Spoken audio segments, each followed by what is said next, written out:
कभी सोचा है कि ये जो लिखे हुए शब्द होते हैं, इनमें जान कहाँ से आती है? वो कौन से छोटे छोटे निशान हैं जो हमारी लिखाई को एक आवाज़, एक एहसास और एक मतलब देते हैं? आज हम लिखावट की इसी आत्मा यानी विराम चिन्हों की दुनिया को समझने वाले हैं। अब जरा इस लाइन को पढ़ने की कोशिश करिए। कुछ अजीब सा है ना, उलझा हुआ सा लग रहा है।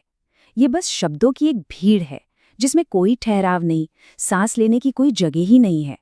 मतलब ये समझना ही मुश्किल है कि कौन सी बात कहाँ खत्म हो रही है और दूसरी कहाँ से शुरू। तो सवाल यही है कि भाई इसे पढ़ना इतना मुश्किल क्यों है? शब्द तो सारे वही हैं, पर उनमें न तो कोई ठहराव है, न कोई भाव और न ही कोई दिशा। ऐसा लग रहा है जैसे कोई बिना रुके, बिना सांस लिए बस बोलता चला जा रहा है।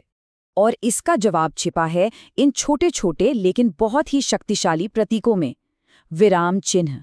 जी हाँ, ये नन्हे निशान ही हैं जो हमारी लिखाई को सुलझाते हैं और उसे स्पष्ट बनाते हैं। ये सिर्फ निशान नहीं है, समझिए कि हमारी भाषा के ट्रैफिक सिग्नल हैं।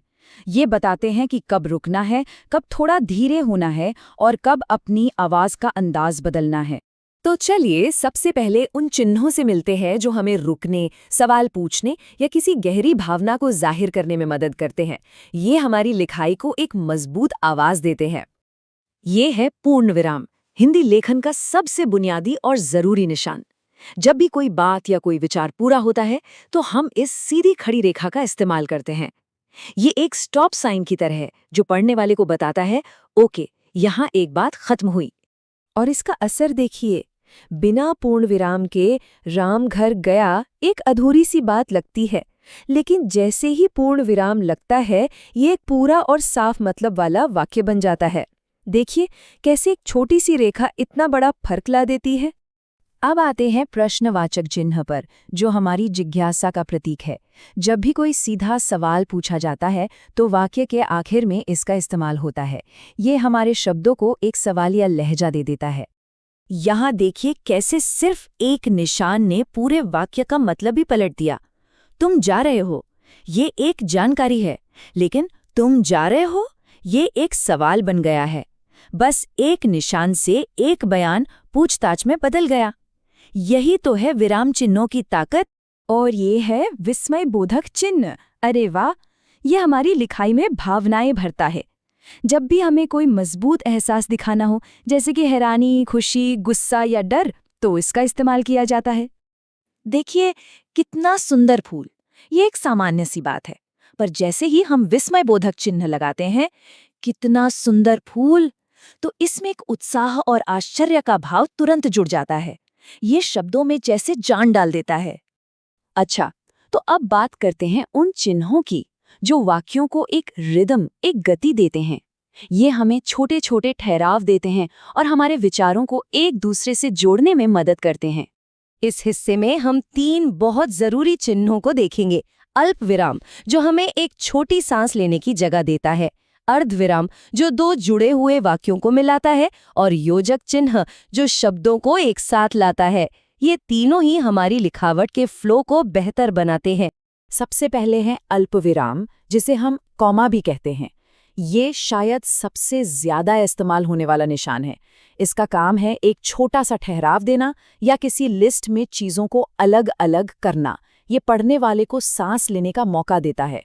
इस उदाहरण से फर्क एकदम साफ दिखता है।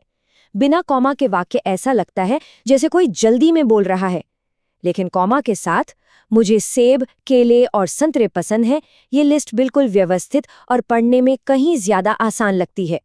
अब ये है अर्धविराम। इसका ठहराव कॉमा से थोड़ा ज्यादा पर पूर्ण विराम से कम होता है। इसे हम तब इस्तेमाल करते हैं जब 2 वाक्य अपने आप में पूरे तो हों पर एक दूसरे से बहुत गहराई से जुड़े हुए हों। जैसे बारिश हो रही थी, सड़कें खाली थीं। यहाँ दोनों बातें अलग हैं, पर अर्धविराम उन्हें जोड़कर एक मतलब दे रहा है। और फिर आता है योजक चिन्ह। जैसा इसका नाम है वैसा ही काम है, शब्दों को जोड़ना। ये अक्सर माता पिता या सुख दुख जैसे शब्दों के जोड़ों को एक साथ दिखाने के लिए इस्तेमाल होता है। चलिए अब जरा और आगे बढ़ते हैं और उन चिन्हों को देखते हैं जो बातचीत दिखाने, शब्दों पर जोर देने या फिर कोई एक्स्ट्रा जानकारी देने के काम आते हैं। तो इस आखिरी हिस्से में हम इन 4 चिन्हों को समझेंगे। एकहरा और दोहरा अवतरण चिन्ह, निर्देशक चिन्ह और विवरण चिन्ह। हाँ, इन अवतरण चिन्हों में ना अक्सर लोग कंफ्यूज हो जाते हैं। देखिए, जो सिंगल कोट है, एक सिंगल कोट, वो किसी खास शब्द या शीर्षक पर जोर देने के लिए होता है, जैसे यहाँ शक्ति शब्द पर। और जो डबल कोट है, वो किसी की कही हुई बात को हूबहू एग्जैक्टली वैसा ही दिखाने के लिए इस्तेमाल होता है, जैसे उसने कहा मैं कल आऊंगा। फिर है निर्देशक चिन्ह या डैश। ये तब काम आता है जब सोच में अचानक कोई मोड़ आ जाए या किसी बात पर जोर देना हो, जैसे वह सब कुछ ले आया सिवाय उसके जिसकी सबसे ज्यादा जरूरत थी।